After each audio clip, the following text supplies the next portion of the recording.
दिवाली के दिन नारायण की पूजा ही नहीं करते, खाली लक्ष्मी पूजा ही करते, खाली लक्ष्मी। ठीक नहीं है, पर देवी भागवत में लिखा है लक्ष्मी जो है ना वो पतिव्रता स्त्री है। क्या है? पतिव्रता। तुम कितना ही उसकी पूजा करो, कितना ही पाठ करो, जहां उसका धनी रहेगा ना वहीं रहेगी वो। इसलिए भगवान का नाम भी जप किया करो भाई। वो फालतूड़ी स्त्री थोड़ी है लक्ष्मी जी। कौन सी स्त्री है? जहां उसका धनी रहेगा। श्रीमन नारायण नारायण नारायण, श्रीमन नारायण नारायण नारायण नारायण नारायण नारायण। जहां धनी रहे वहां धनियाणी को जाना पड़ेगा कि नहीं जाना पड़ेगा? नारायण। लक्ष्मी पतिव्रता नारी है। जहां नारायण का नाम होगा, कीर्तन होगा, वहां छोड़ नहीं सकती है घर को। नारायण नारायण नारायण नारायण नारायण नारायण, श्रीमन नारायण नारायण नारायण, श्रीमन नारायण नारायण नारायण, श्रीमन नारायण नारायण नारायण, श्रीमन नारायण नारायण। महालक्ष्मीश्च विद्महे विष्णुपत्नी च धीमहि तन्नो लक्ष्मी प्रचोदयात्। ओम महालक्ष्मी नमस्तुभ्यं नमस्तुभ्यं सुरेश्वरी, हरिप्रिये नमस्तुभ्यं नमस्तुभ्यं दयानिधे। महालक्ष्मी को बार बार प्रणाम करते हैं, बार बार वंदन करते हैं महालक्ष्मी के चरणों में। प्रेमी जनों, इस तरह भुवनेश्वरी ने लक्ष्मी प्रदान की। उसके बाद उन्होंने भगवान शिव को देखा। तीसरे स्कंद का प्रकरण चल रहा है देवी भागवत में। भगवान शिव को देख करके भगवती बड़ी प्रसन्न हुई और उन्होंने अपने शरीर में से दिव्य शक्ति काली प्रदान करके भगवान शिव को प्रदान की। अपनी संहारणी नाम की शक्ति, वो पालनी थी और इसका नाम संहारणी शक्ति है। कालाभ्राभ्रां कटाक्षै रलिकुल भयदाम, अपने कटाक्षों से शत्रुओं को डराने वाली। मौल्लिबन्धेन्दुरेखां शंखं चक्रं कृपाणं त्रिशिखमपि करै रुद्वहन्तीं त्रिनेत्रां, सिंहस्कन्धादि रूढां त्रिभुवनमखिलं तेजसा पूरयन्तीं। ऐसी महादेवी है वो। अध्याय दुर्गाम जयाख्याम, जय नाम की देवी को जयाख्याम ध्याय, जय नाम की उस देवी को धारण करे। भगवान शंकर को देवी जी ने कहा आप इनको सुख दें, आनंद दें, इनके साथ में रह करके अपना गृहस्थ बसाएं और हिमालय के अंदर इसके साथ रह करके आप विहार करें। यही देवी पार्वती बन करके, यही देवी तुम्हारे साथ में अनेक रूप धारण करके प्रकट हो जाएगी। इस तरह से प्रेमीजनों, इस तरह से बड़ी बढ़िया रहेगी और तुम इसे धारण करो तो भगवान शंकर को क्या मिली? पार्वती जया काली नाम की वो महादेवी मिली है। भगवान शिव को तो प्रसन्न हो गए भगवान शिव, और उसी समय महादेवी भुवनेश्वरी ने तीनों देवताओं का बहुत स्वागत किया। ब्रह्मा का, विष्णु का, अपने शरीर से सरस्वती प्रकट करके ब्रह्मा को, महालक्ष्मी प्रकट करके विष्णु को, और काली देवी प्रकट करके भुवनेश्वरी ने शंकर भगवान को प्रदान किया। उसके बाद तीनों देवताओं को मां ने ब्रह्म विद्या प्रदान की। एकैवाहं जगत्यत्र, सारे संसार में मैं ही विराजमान हूं। पश्यमद विभूतयः, मेरी सारी विभूतियों का दर्शन करो। के बाद सबने देखा कि झर्रे झर्रे के अंदर मां की झांकी दिखाई दे रही है। डाल डाल में, पात पात में, उस मणिद्वीप के हर मणि खंभ में माँ की छटा दिखाई दे रही है। देख करके तीनों देवताओं और तीनों देवों ने माँ की प्रकम्मा की और माँ के चरणों में वंदना की। तो आज भी हम लोग आरती गाते हैं तो विष्णु जी का बताया गया वैकुंठ और इंद्र का स्वर्ग बताया गया है और माँ का भुजाचार अति शोभित खड्ग धारी मैया कर मुद्रा धारी माल खेत में विराजत। कहा माल खेत में, मणिद्वीप माल खेत में विराजत। अरे नंद कोटि में विराजत। कोटि रतन ज्योति घूम जय अम्बे गौरी।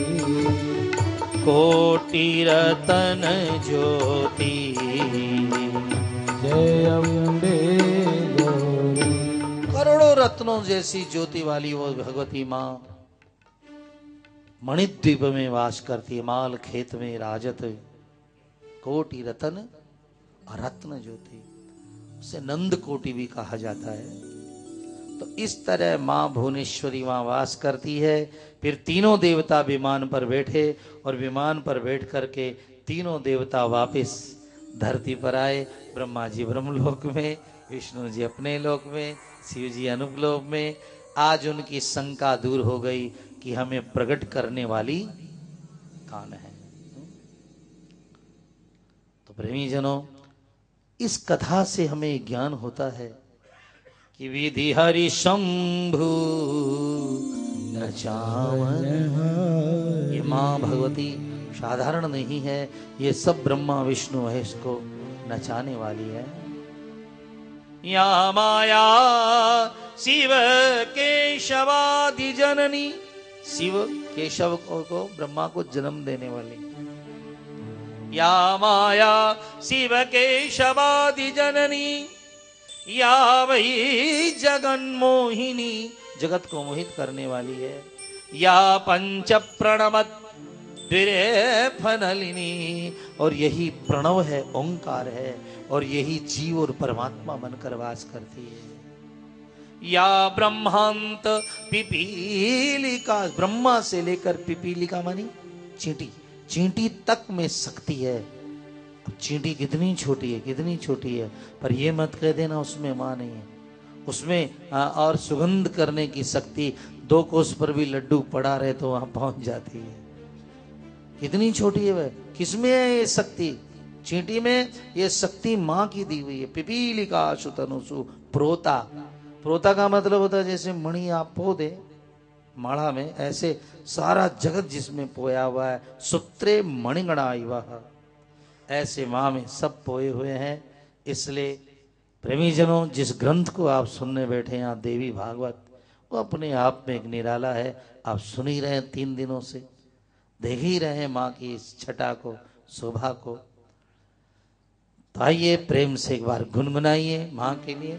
वो मेरी माता है, वो मेरी माता है, वो मेरी माता है, वो मेरी माता है, वो मेरी माता है, वो मेरी माता है, वो मेरी माता है, वो मेरी माता है।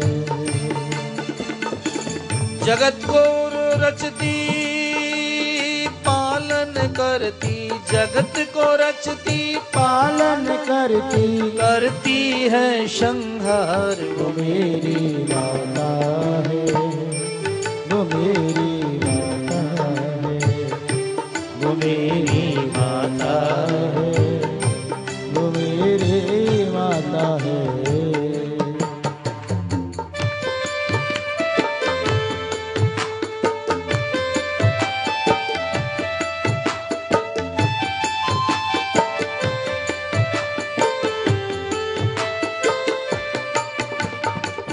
जिनके चरणों में रहते हैं, जिनके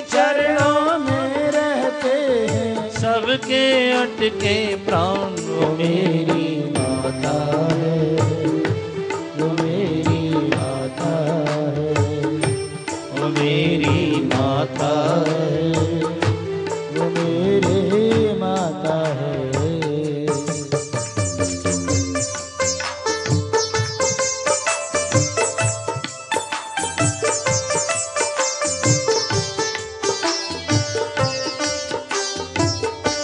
वो मेरी माता है, वो मेरी माता है, वो मेरी माता है, वो मेरी माता है, वो मेरी माता है। वो मेरी माता है। अब हम आपको बीज मंत्र की महिमा सुनाएंगे। कल आपने सुना राई के दाने से 10 गुना छोटा बड़ के पेड़ का बीज होता है और विश्व का सबसे बड़ा उसमें वृक्ष निकलता है। परिजनों, इसी तरह 18 पुराण पढ़ने हैं, 4 वेद पढ़ने हैं, कहां पढ़ पाएंगे हम? जिंदगी छोटी सी है, इसलिए हमारे ऋषियों ने, मुनियों ने एक साधना करके बीज मंत्र बनाए। दुनिया में जितनी शक्ति है वो बीज में है, क्योंकि बीज से ही वृक्ष पैदा होता है। जैसे भगवान कृष्ण है, अब कृष्ण की इतनी कथाएं कोई पार तो नहीं पा सकता है, पर भगवान श्री कृष्ण का बीज क्या है जिसमें संपूर्ण कृष्ण का चरित्र आ जाए, तो उसका नाम है क्लेम। क्या नाम है? क्लेम। ये कृष्ण भी मंत्र, इसमें आकर्षण शक्ति है। इसका यदि आप बहुत बहुत जाप करें तो गुरुत्वाकर्षण आपके अंदर सबसे बड़ी आसक्ति है विश्व की। क्लेम वास्तव के अंदर ये काली का मंत्र है। तो मां दुर्गा का भी एक निवारण मंत्र है, ध्यान से सुनिएगा, बहुत बढ़िया है। इसका नाम है निवारण मंत्र। पहले उच्चारण करिए, फिर इस पे कथाएं बहुत सुंदर। ओम, ये ओम, ये बीज हुआ। अब ओम शब्द बहुत छोटा सा लग रहा है। ओम, अ, उ, म, और लेकिन ओम में 50 शक्तियां रहती हैं। अ की 10, उ की 10, अ उ म की 10, बिंदु की 16 है और नाद की 4। तो कितनी? 50 शक्तियां किसमें रहती हैं? कौन कौन सा नाम है उनका?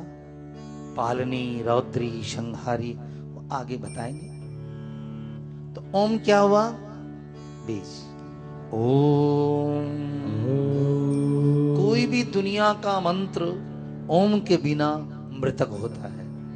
इसलिए आप कृष्ण जपे, राम जपे, महादेव जप, जो आप महादेव को तो ऐसा बताया शिव पुराण में कि आगे पीछे या ओम, आगे भी ओम लगा के जपे। जैसे ओम नमः शिवाय, ओम, ओम नमः, तो ये संपुट हो गया। ओम नमः शिवाय ओम, ओम नमः शिवाय ओम, ये संपुट हो गया। शिव को ओंकार भी माना जाता है। जय शिव ओंकार। तो ओम में 50 शक्तियां हैं, क्या आगे बताएंगे।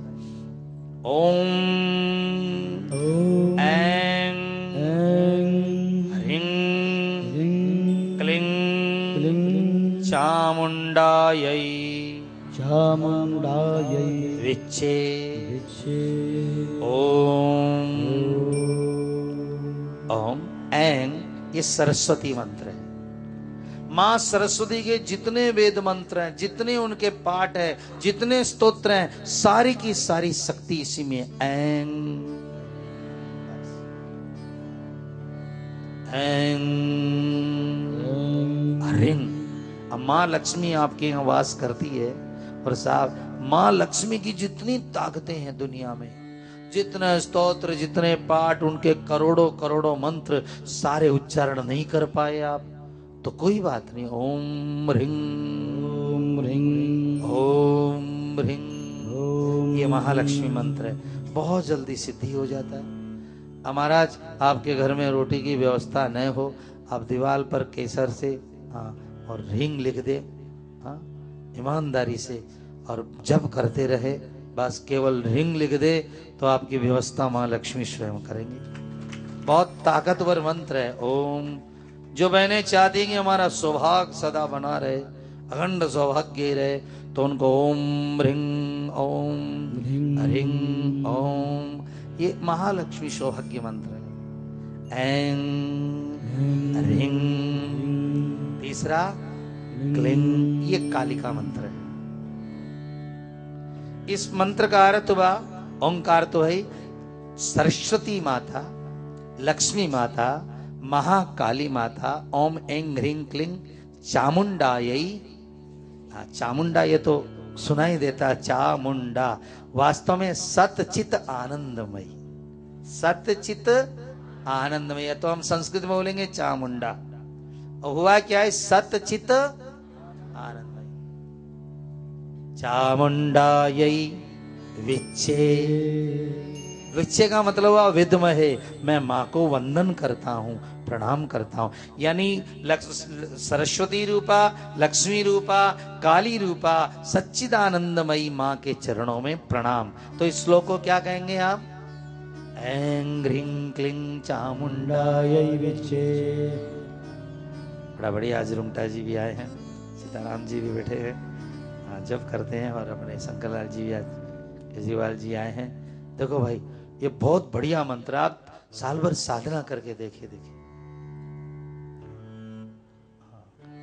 हरि जी आपने देवी भागवत कराई थी, उसके बाद हमारे पास इतने और उसमें लोगों के आए कि बहुत बढ़िया मंत्र है। अब इसकी कथा सुनाऊंगा मैं आपको। ओम, ओंकार के बारे में कल, पर आइए ऐं ऐं ऐं, ये सरस्वती मंत्र है।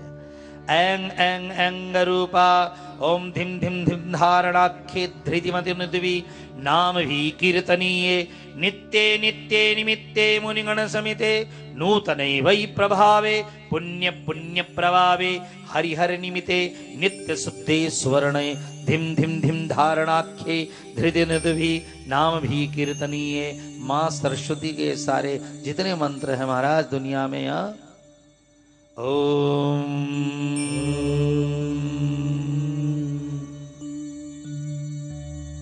तद्दिव्यमव्ययं धाम, तद्दिव्यमव्ययं धाम सारस्वतमुपास्महे यत्प्रसादात् प्रलीयन्ते मोहान्धत्तमशच्छटाः। सरस्वती के चरणों में प्रणाम। आइए कथा सुनिए। बोले सरस्वती मात की। पहले समय में कौल देश में एक देवदत्त नाम के ब्राह्मण रहते थे। देवदत्त ब्राह्मण, देवदत्त ब्राह्मण जो थे वो बड़े विद्वान, ज्ञानी, महात्मा और बहुत ही अच्छे पढ़े लिखे थे। और सबसे बढ़िया बात थी देवदत्त महाराज की, वो बड़े बड़े विद्वानों में उठते बैठते थे। ये बहुत बड़ी कमाई होती है। इसलिए हम लोगों को कहते रहते हैं, भैया जिंदगी में ज्यादा सुधारो न सुधारो, पर दो चीज सुधार के रखना, एक तो अपना एड्रेस सुधार के रखना, एक अपनी ड्रेस सुधार के रखना। ये दो ठीक रहे ना, बच्चों में भी एड्रेस और हाँ। कहाँ बैठता का उन शराबियों में, उन जुआरियों में, अरे वो सड़क के कोने पे पड़ा रहता है, वो पान की दुकान पे बैठा रहता है ना। अपना एड्रेस खराब मत कीजिएगा कि उन जुआरियों में, उन शराबियों में, वो कुकर्मियों में, कुधर्मियों में। जो बच्चे अपना एड्रेस खराब कर लेते, हमारा कितना ही पैसा हो, क्या इज्जत रहेगी बोलो। तो बच्चों से दो बात तो ले लेनी चाहिए। अब ऐसी ऐसी ड्रेस पहन कर आके आए कि सामने वाले को ही शर्म आने लग जाए। आप फैशन कहते हैं, हम लोग फटा हुआ कहते हैं, पर बस इतना ही तो बात है। तो ये दो चीज आप अपने बढ़िया रखें। तो देवदत्त ब्राह्मण बड़े लोगों में बैठते थे।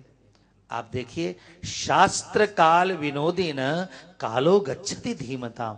जो विद्वान आदमी होता है ना, उसका किताब पढ़ने में, अच्छे लोगों में बैठने में समय व्यतीत होता है। और व्यसने न च मूर्खाणाम, मूर्खों का समय व्यसन में जाता है। टीवी देख लिए तो उधर बैठ गए, तो इधर बैठ गए, तो बात कर लिए तो टेलीफोन रगड़ दिए, बस ये व्यसने न च मूर्खाणाम। और ज्यादा ही मूर्ख हुए तो निद्रया कलही न च, क्या तो सो लेंगे, क्या कलह कर लेंगे।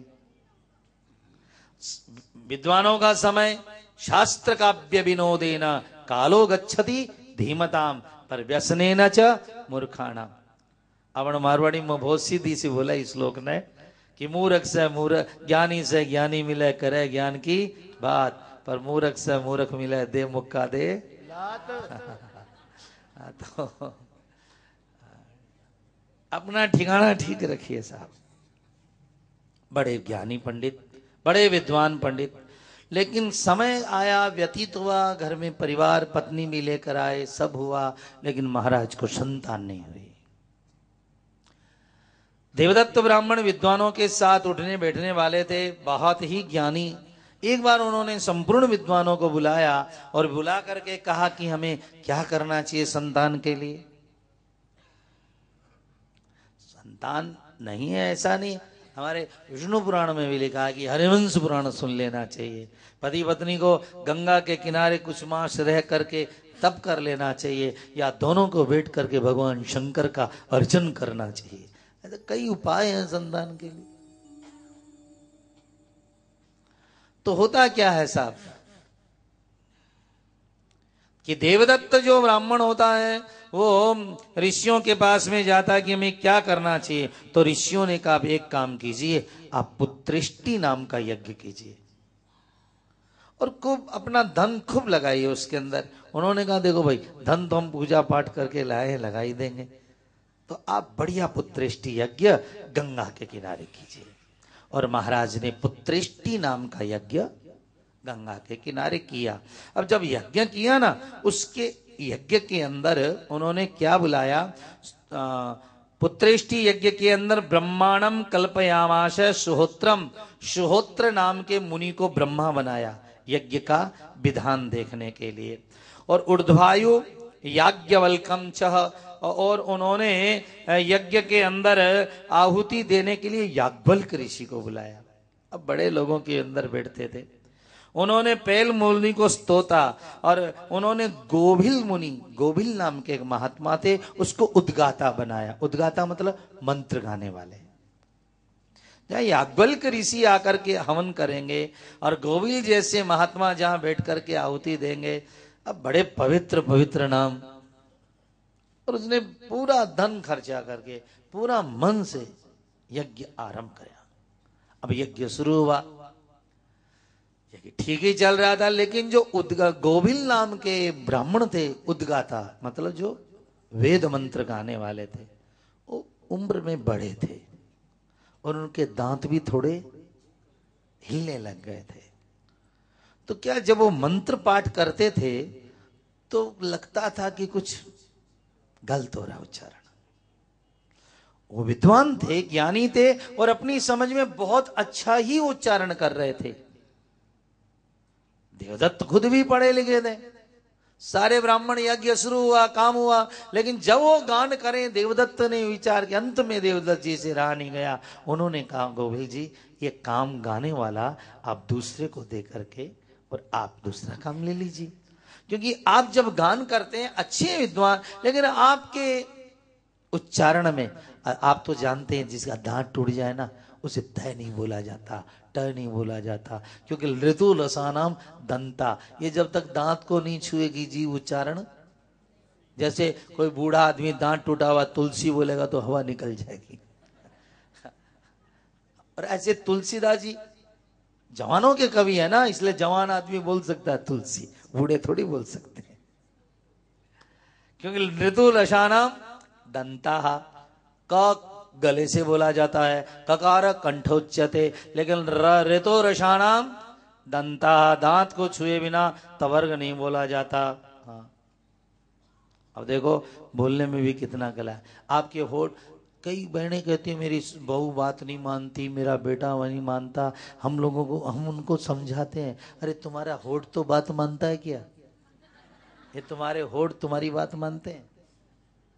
होठों से कहो लाग लाग लाग लाग लाग, लगते हैं? लग जाओ लग जाओ लग लाग लाग लग, और मत लग बोल, बोलो ना, मत लग जाते हैं। तो तुम्हारे होठ ही तुम्हारी बात नहीं मानते, तो तुम्हारी औलाद तुम्हारी बात क्या मानेगी भाई? देख लो, कहो लाग लाग लाग लाग, नहीं लगे, और मत लग। तो उच्चारण में बहुत फर्क पड़ता है साहब। तो उन्होंने प्रार्थना की, लेकिन गोभिल महाराज को लगा कि इतने विद्वानों में, इतने ज्ञानियों में मेरा ये अपमान है। उन्होंने कहा देखो महाराज, मैं ठीक ही उच्चारण करूंगा, अब मत टोकिए, चलो बात गई। लेकिन फिर उन्होंने वेद पाठ किया, वेद मंत्र किए, फिर उन्होंने उनको फिर लगा कि ये तो बहुत ही अशुद्ध हो रहा है, इतना बड़ा खर्चा बार बार तो होता नहीं, इतना बड़ा काम बार बार तो होता नहीं, पुत्रेष्टि यज्ञ एक बार किया इतने महात्माओं को बुला के, तो मंत्र पाठ तो ठेका ही होना चाहिए। हाँ, आजकल इन सब बातों में लोग ध्यान नहीं देते साहब। वो तो कहते हैं बस महाराज जी 1 घंटा में फेरा सल्टाओ, उल्टा हो चाहे सीधा। अब मंत्र मंत्र छोड़िए आप अपना। अब हम ब्याह कहीं शादियों में जाते हैं साहब, ऐसे ऐसे पंडित देखते हैं जो महाराज मंत्र ही नहीं बोलते कुछ, बस ऐसे ही फेरे वेरे कराते बैठते रहते हैं। वेद मंत्रों का सम्मान कीजिए साहब। वेद मंत्रों में प्राण होती है, जान होती है। आदमी सोचता है वेद मंत्र क्या है, अरे ब्राह्मण एक छोटा सा टीका भी निकालता है तो कितना बड़ा आशीर्वाद देता है। अब जो पढ़े नहीं उनकी छोड़ दो, संस्कृत पढ़े हैं तो स्वस्ति न इंद्रो, मतलब स्वस्ति न इंद्रो, क्या ब्राह्मण, आप सोचो पंडित जी को चोखो काम है, टिको निकाले और 101 रुपया लेकर चल दिया। अरे पंडित जी ने माल कितना दिया, स्वस्ति न इंद्रो वृद्धस्रवः, जिसका तीनों लोकों में नाम है ऐसा इंद्र तुम्हारा तीनों लोक में नाम कर दे। स्वस्ति न पूखा विश्ववेदा, विश्व को जानने वाले विश्वकर्मा तुम्हें किसी चीज से अनजान नहीं रखे। स्वस्ति नस्तारक्षो अरिष्ट, तारक्ष माने गरुड़, भगवान गरुड़ जिन पर भगवान विष्णु बैठते हैं, अपने पंखों से ऐसी हवा दे यजमान तुम्हारे वंश में भी कभी कोई बड़ी बीमारी नहीं आए। स्वस्ति नो बृहस्पतिर्दधातु, और बृहताम पति, तुम्हारे पास चोला चाहे कम हो जाए, कोट चाहे एक कम हो जाए, पर तुम वाणी के धनवान बनो, तुम वाणी के भिखारी मत बनो इस संसार में। बृहताम पति, बृहताम वाणी के पति तुम्हें वाणीमान बनाए। और 11 रुपया में केले हो रहा हो।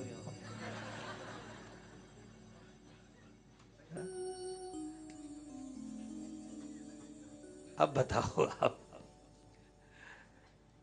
तो अब बहुत सुंदर कथा चल रही है। एंग क्या मंत्र है, एंग। और उसके बाद में एक दिन फिर वो गान कर रहे थे, तब देवदत्त ने कहा गोविल महाराज, मंत्र मैं भी जानता हूं, मंत्र आप भी जानते हैं, लेकिन इतना धन खर्चा करके मैंने पुत्र के लिए यज्ञ किया है, कृपया आपके गान से मैं संतुष्ट नहीं हूं। ब्राह्मण को लगा तो मेरा सरासर, अरे इतने पढ़े लिखे विद्वान हो, अब ब्राह्मण। तो उन्होंने कहा देख भाई देवदत्त, बात ऐसा है, तुम बार बार मुझे टोकते हो, तो जा, संतान तो तेरे होगी लेकिन मूर्ख संतान पैदा होगी। देवदत्त ने कहा भगवान क्या बोल रहे हैं आप, कहा जा हमने कह दिया। देवदत्त तो इतना दुखी हुआ, उसने कहा महाराज ये क्या करते हो, मूर्ख संतान को लेकर के मैं करूंगा क्या, क्योंकि मूर्ख लड़का तो जिंदगी भर छाती पर बैठा मूंग दलता रहता है, और मूर्ख न तो अपना भला कर सकता है, न अपने परिवार का भला कर सकता है, और मूर्ख को तो दान देना भी मना किया गया है। मूर्ख को तो श्राद्ध में भोजन करावें, दान करावें, तो भैया किसको कौन तुम्हारा शुद्ध श्राद्ध करेगा? महाराज ये क्या कर दिया आपने? बहुत रोए, बहुत रोए। तब ऋषियों ने कहा, जी गोविल जी, आपको क्षमा करनी चाहिए इस बात में। उन्होंने कहा, जाओ, लड़का मूर्ख पैदा होगा, लेकिन एक दिन महामाया दुर्गा की उस पर कृपा हो जाएगी। जा। अब देखिए आप, ये जितने संत महात्मा है ना, गुस्सा बहुत हुआ पंडित जी लोग, पर 1 मिनट में पग पकड़ दो कि राजी हुए साहब। पुत्रवान भव, धनवान भव, विद्यावान भव, द्रविणवान भव, याद दे देते हैं आपको। आराम का बाण चूक सकता है साहब, पर पवित्र ब्राह्मण का आशीर्वाद नहीं चूक सकता है। याद रखिएगा आप इस बात को। व्यास गद्दी की बात है ये। राम का बाण सहज चूक जाए। महाराज ने आशीर्वाद दे दिया और महाराज समय आया और उसके एक बेटा पैदा हुआ। देवदत्त के नाम रखा गया उतथ्य। लड़के को जब जन्मा तो ठीक है, लेकिन जहां वो बड़ा हुआ, बाप ने बहुत कोशिश की ओम बोले, पर वो बोम बोम बोम बोलता था, ओम भी नहीं बोल पाया। बाप ने बहुत मेहनत की, उसे पढ़ाया, लिखाया, समझाया, लेकिन वो तो समझा ही नहीं। 12 साल का होते होते बाप ने जितनी मेहनत करनी थी कर ली, लेकिन वो आखिरी में पिता दुखी हो गया उससे और उसको कहा, तू घर से चला जा बस। लड़के को घर से निकाल दिया। वो मूर्ख था, चला गया जंगल में। जंगल के अंदर ऋषि मुनि गुड़िया बना के रहते, वो भी गुड़िया बना के रहता, लेकिन उसका एक काम बड़ा जबरदस्त था, क्योंकि कोई में भगवान कमी देते हैं ना तो अच्छाई भी देते हैं। वो उसका एक काम बहुत जबरदस्त था, वो कभी असत्य काम नहीं करता था, सदा सत्य काम कर, कभी असत्य नहीं बोलता था और कभी असत्य काम नहीं करता था। इसलिए जंगल के ऋषियों ने उसका नाम रख दिया सत्यव्रत। क्या नाम? उतथ्य से। कहां पे? वो भी अच्छे लोगों में बैठा जाके, जंगल के पत्ते खा लेता, फूल खा लेता, लेकिन था मूर्ख। को समझाने पर भी उसको समझ में नहीं आता है, बहुत समझ में नहीं आता है।